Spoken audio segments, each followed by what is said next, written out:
Nós estamos vivendo a geração Paulo Freire, a geração maconha. Pode ficar aí nesse paizinho. Fala, seus mal diagramados! Semana de grandes polêmicas políticas no Brasil, no mundo e principalmente aqui em São Paulo. Com as chuvas torrenciais da última sexta-feira, 3 de novembro, partes do estado e da capital ficaram sem iluminação por 48 horas em média. Teve domicílio sem eletricidade restabelecida por quase uma semana. A situação gerou um debate interessante, com apoio até de reacionários de carreira como Fábio Weingarten. Afinal, ele pergunta: faz sentido trocar o monopólio estatal pelo privado? O questionamento historicamente levantado pela esquerda só veio à tona para a direita num momento em que muitos tiveram que arcar com prejuízos em seus estabelecimentos, perderam tudo que tinham na geladeira e não puderam nem acessar aquele pornozinho maroto e delicioso em pleno feriadão prolongado. Mas reestatizar está fora de pauta para o prefeito fantasma, que ficou a semana toda passando pano para a Enel e se mostrou pior gestor que o Celso Pitta ao propor que o paulistano racha conta com a prefeitura para aterrar os fios enquanto a Enel desembolsa 0 centavos nessa operação, mesmo que tenha obrigação sobre isso. É a famosa privatização dos lucros e socialização dos prejuízos. A semana também ficou marcada pela escalada da violência no conflito entre Israel e Palestina, que respinga no Brasil com desdobramentos inusitados, como a prisão de uma célula do Hezbollah no país e posterior reunião de Bolsonaro com o embaixador israelense lá em Brasília. Eu não quero insinuar nada, mas essa história do Hezbollah me lembrou outros momentos históricos da nossa TV, como o PCC do Gugu. E nesta semana tivemos ainda: Milei avisa que não conversará com Lula se vencer as eleições argentinas. Lorde Vinheteiro e Magno Malta criticam a apresentação de Ludmilla no GP de Fórmula 1. Ciro Gomes racha o PDT, critica o PT e ganha apoio de Gustavo Gayer. Tudo isso e muito mais você vê agora nos piores vídeos da semana. Salve, salve, galãs e galoas! Como solteiro convicto, até que eu encontre a franjuda perfeita, vocês sabem que a minha geladeira é composta apenas por água armazenada numa garrafa usada de suquita, meia cebola cortada, um tomate mais murcho que a cara do General Heleno e um limão. Por isso que eu gosto às vezes de comer fora, mas terei que abrir mão desse hábito por algumas semanas, já que é quase certo que o paulistano será cometido por um surto de diarreia fulminante após o tanto de estabelecimento que ficou sem luz e teve que manter os mantimentos refrigerados à base de gelo de pacote, figa e reza brava. Tudo isso graças à Enel, ao governo tarcínico e ao prefeito fantasma. Desde sexta passada, após chuva torrencial e ventania que levaria o cidadão às bordas do céu para puxar as barbas de Deus, milhões de habitantes enfrentaram falta de eletricidade, como nunca antes havia acontecido na cidade. O problema afetou a todos, porque, diferentemente de transporte, educação e saúde, ninguém pode simplesmente contratar uma hidrelétrica paralela ou uma termoelétrica acoplada na churrasqueira só porque tem grana, né? Isso gerou indignação até de pessoas inesperadas, como o suposto humorista carioca, aquele do Pânico, e o Renan Santos, aquele do MBL. E também Fábio Weingarten, que deu inúmeras opiniões acidentalmente de esquerda sobre o tema, talvez por ter sido obrigado a subir 15 lances de escada e ficar suado pela primeira vez. O fato é que só quem parece estar sossegado com a situação é Rodolfo Nardes, que, se não me engano, é o nome do prefeito. Não sei. Para ele, a situação se resolve fácil. O paulistano racha o enterramento de fios com a prefeitura e não enfrenta mais interrupção do fornecimento. Quando a gente fala que no fundo do poço tem alçapão, não é exagero. Haddad e até mesmo João Trabalhador, vai São Paulo, Dória, arranjaram a maior treta para que a Enel cumprisse o estabelecido em contrato, que era ela mesma aterrar os fios. Não só não fez, como pelo jeito ainda vai lucrar bastante quando fizerem, e a companhia puder alugar suas galerias para prestadoras de serviços de internet e TV a cabo, caso esse serviço ainda exista dentro de 5 anos. Por muito menos, meteram fogo na sede dessa empresa no Chile. Mas o Brasil, infelizmente, só é violento contra a própria família e vizinhos depois de tomar uns metros. Para o que importa mesmo é um frouxo da porra. Você já tem, pela regulação, uma possibilidade de fazer a cobrança de uma taxa de serviço, num plano para apresentar para a sociedade de alguns casos onde o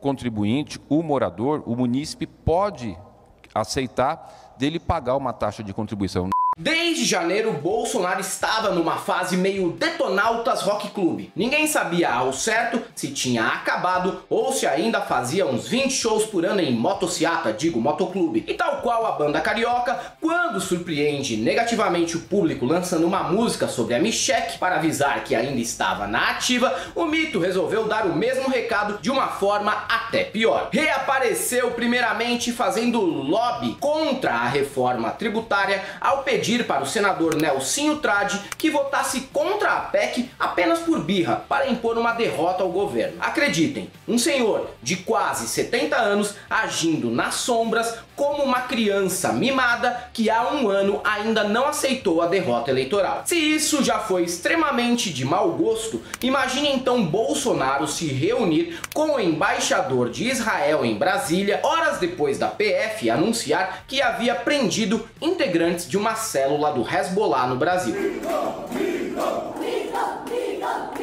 O encontro levanta várias indagações e suspeitas. Se os sionistas acusam de antissemitismo quem aponta o extremismo de direita deles, deveriam ao menos não se misturar com essa gentalha para provar o contrário. Mas não é assim que eles agem, é bem diferente. Na mesma semana ainda quiseram censurar Letícia Sabatella e Padre Júlio Lancelotti como se tivessem o poder para moldar a opinião pública, a narrativa deles. Não só, ainda praticam ingerência no Estado brasileiro, convocando 300 parlamentares para uma sessão de snuff movie sobre a crueldade do Hamas. E imagina os convocados: Só Mobral, que flerta com o nazismo e também é contumaz roteador de fake news. E tudo isso para, na semana que vem, Israel libertar os brasileiros e o mito se vangloriar dizendo que foi ele que intercedeu. Quer apostar quanto? O Estado de Israel não possui interesse algum de atrasar a saída dos brasileiros e dos estrangeiros de qualquer outra nacionalidade. A cota para sair da faixa de Gaza é determinada pelo Egito.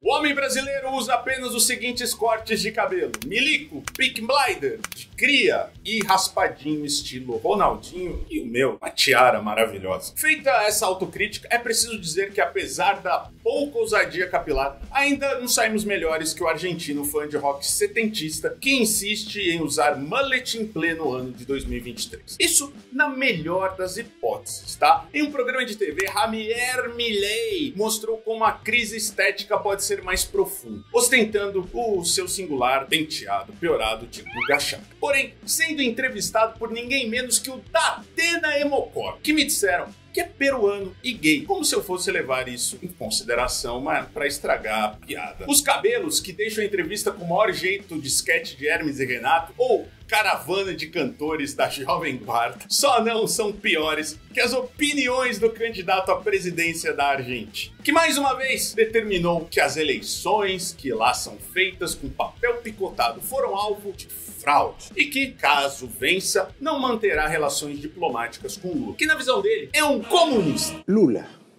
tu podrías comunista. Un comunista y un gran corrupto, ¿no? Obvio, por eso estuvo preso. ¿Tú te reunirías con Lula de No. jefe de Estado a jefe de Estado? No. No. Eu não desejo mal aos nossos vizinhos e nem tô fazendo troça com ninguém, mas me parece um negócio melhor para a Argentina manter vínculos com o Brasil do que ser dependente do Equador, Peru e Guatemala. Mas se o cidadão der um voto de confiança para as bravatas do Cogos de meia idade, não tenho nada o que fazer para evitar. E pode ser até melhor para o Lula não se envolver com gente tão desqualificada assim a essa altura da vida. No último domingo aconteceu a primeira fase do Enem, e como já é de praxe no calendário do Brasil, é também o momento para a extrema-direita denunciar lacração nas perguntas e no tema da redação. Redação que neste ano foi um prato cheio para a ira de misóginos e folgados de todas as espécies, pois tratava do trabalho silencioso e não remunerado que mulheres se submetem nos lares do mundo inteiro. Mas por incrível que pareça, esse esse tema em questão nem foi o que mais irritou o gado, já que é muito fácil provar que eles são grandes filhos de esposas ou inúteis. Vide o caso de Paulinho Cogos, que justamente na mesma semana assumiu que se cortou usando um micro-ondas, seja lá como isso é possível, e que a sopa dele quem esquenta é a mãe ou a empregada. Viva Délio Bispo! Vai se fuder!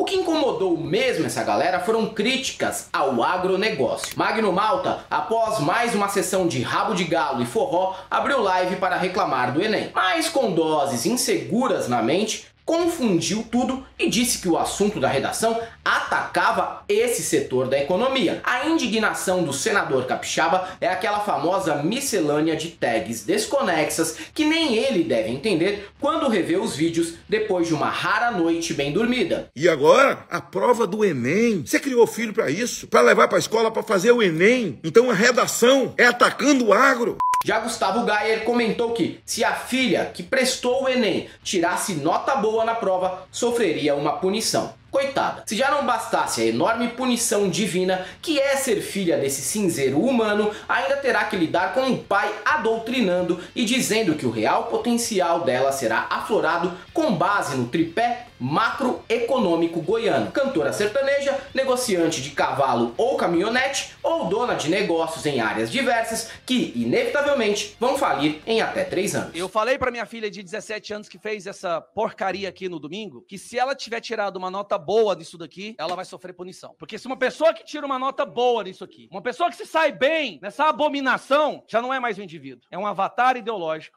Falando em Gustavo Gayer, parece que ele aos poucos vai se afastar do Bolsonaro em busca de um novo mito. E tudo indica que seja Ciro Gomes! Assessoria de coco a sua. A minha? Você é meu assessor? Eu não. Tenho mais o que fazer. Bom, após mais uma daquelas sessões de críticas ao governo Lula, que realiza semanalmente em suas lives, o eterno previdenciável, não, também quase, né? Foi elogiado pelo deputado federal goiano. Caso eu recebesse um elogio desse, se fosse o Ciro, né, repensaria seriamente a minha postura pública, pois só cometendo algum erro muito grave de análise, isso seria possível. Eu sou cosmólogo amador, astrônomo amador, percebe? Eu gosto muito desses assuntos. Pois eu vi uma ministra de Estado do Brasil dizendo que a expressão buraco negro ela é racista. Irmão, nós estamos ferrados. Nós estamos ferrados e apartados em banda. Não que eu particularmente concorde com a fala da Aniele sobre buraco negro. Foi até mais desastrosa que a campanha do próprio Ciro para a presidência no ano passado. Mas é que chega a ser deprimente que o fim da carreira do cara, em quem eu já votei ali em 2018, seja assim, com ele se tornando um streamer com cadeira gamer que faz programa ao lado da esposa, enquanto se isola por paixão a um projeto individualista que só se tornaria realidade caso assumisse o governo como autocrata. O que, com azar, também poderia resultar em avião do Teori Zavascki. Para ele, em máximo 6 meses. E olha que momento não é nada favorável ao Ciro. Na mesma semana, ele foi acusado por pedetistas do Ceará de minar o partido, que gerou até uma debandada em massa de apoiadores de Cid Gomes, que devem ir preferencialmente para o PSB. Não é à toa que o Ciro virou uma espécie de belinha ou muito humilde. Uma celebridade que só existe no Twitter. O Ciro Gomes é o grande responsável pelo fracasso hoje do PDT nacional. Temos 3 senadores podendo perder o líder do Senado, que é o senador Cid Gomes, que é uma referência nacional em gestão pública. Temos aí 57 prefeitos, 55 ameaçam sair do partido. O Brasil já teve piores momentos na história, mas não é como se a gente tivesse resolvido todas as nossas mazelas a ponto de um parlamentar perder tempo cornetando falhas na apresentação do hino nacional durante um grande prêmio de Fórmula 1. Tá certo que quem fez isso é o Magno Malta, que sabemos ser bastante aleatório, desocupado e, obviamente, músico de pagode, o pagode gospel, o que o concede lugar de fala neste assunto específico. A fúria do senador foi voltada a Ludmilla, que alega ter sofrido com problemas técnicos na apresentação em Interlagos. Pode ser, mas com esse cavaco frouxo, interpretação xoxa, mesmo com tudo nos conformes, ainda seria um pouco pior que o hino cantado pela Vanusa. E olha que eu não tenho nada contra os envolvidos, mas por outro lado, também não sou surdo.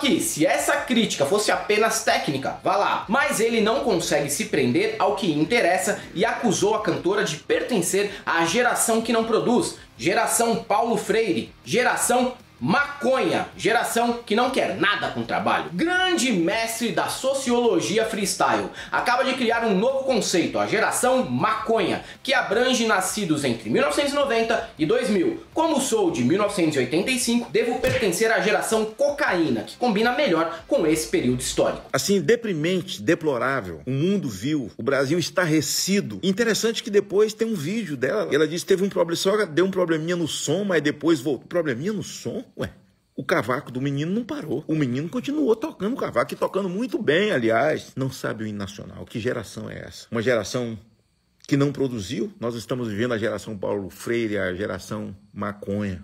E se tem funkeiro cometendo gafe, não podia faltar o Lorde Vinheteiro realizando suas críticas sempre muito bem embasadas. Afinal, trata-se de um músico conhecido não por ser concertista renomado internacionalmente, por executar Chopin ou Claude Debussy, mas por ter um canal em que toca temas do Pica-Pau, Super Mario e Zelda. Tá certo. A hora que eu vi aquele hino nacional tenebroso, aquela falta de respeito com a minha pátria amada, eu me perguntei assim, o que eu tô fazendo no Brasil?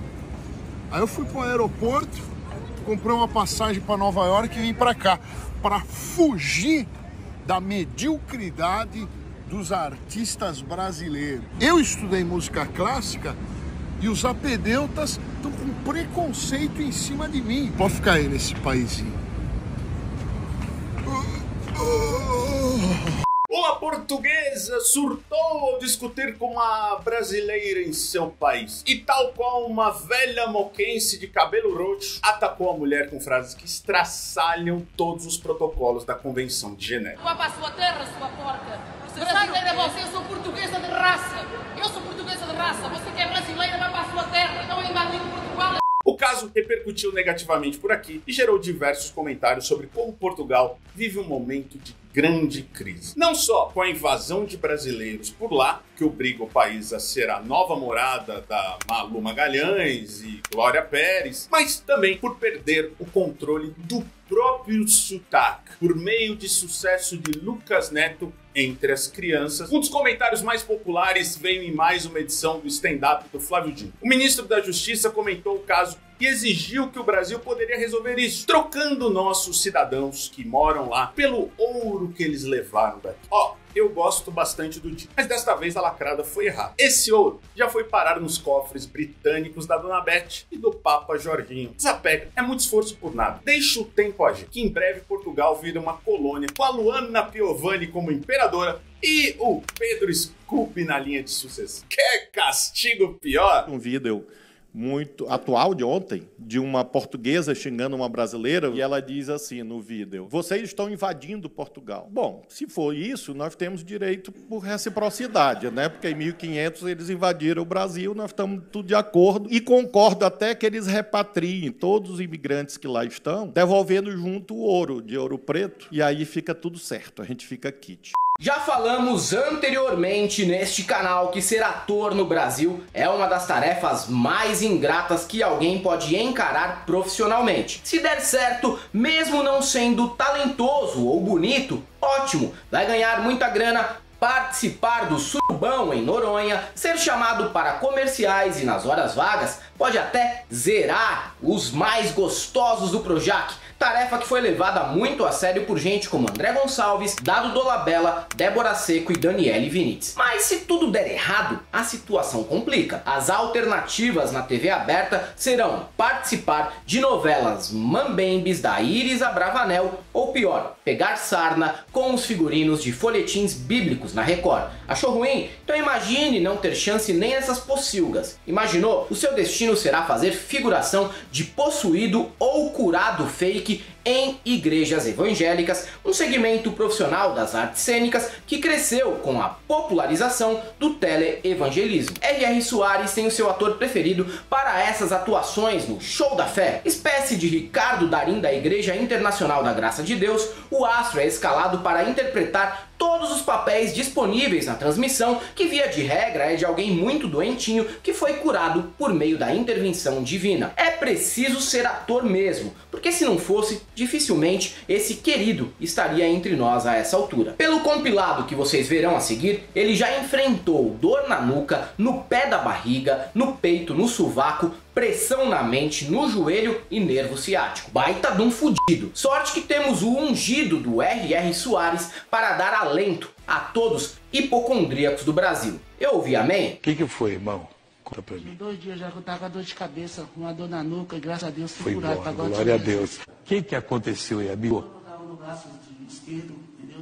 Uns 3 dias, mas graças a Deus foi embora. Foi embora agora, glória a Deus. Você foi o que, amigo? Foi uma dor no pé da barriga e a pressão na cabeça. Foi embora. Graças a Deus. Oh, glória a Deus. Você foi o que, amigo? Dor no peito.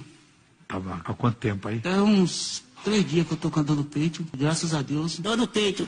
Passou? Passou, graças Glória a Deus. Foi o que, amigo? Uma dor no peito. Foi embora? Oh, glória a Deus. Você aí foi o que, amigo? Pressão na mente. Na mente, saiu? Isso, saiu, graças a Deus. O que foi, amigo? Braço, e a dor aqui do lado direito sumiu, graças a Deus. Sumiu agora. Amigo, o que aconteceu? Esse ciático inflamado, fui curado na volta da vitória. Na volta da vitória do... Se você chegou até aqui e gosta do nosso canal, nos apoie! Aqui no primeiro comentário tem todas as formas de você nos apoiar. Virando membro, nos apoiando no Apoia-se, mandando uma grana aí por Pix, PayPal ou conta corrente. Faça isso e nos ajude a pagar nossa estrutura, nossos colaboradores, nossos comentaristas, editores, advogados e pagar os processinhos também. Siga a gente lá no TikTok, Facebook, Twitter, Instagram. E se você é um desses que ainda acredita que Portugal é superior em tudo ao Brasil, tirando Abel Ferreira, claro, do meu Palmeiras, eu só tenho uma coisa pra te dizer: não passarão.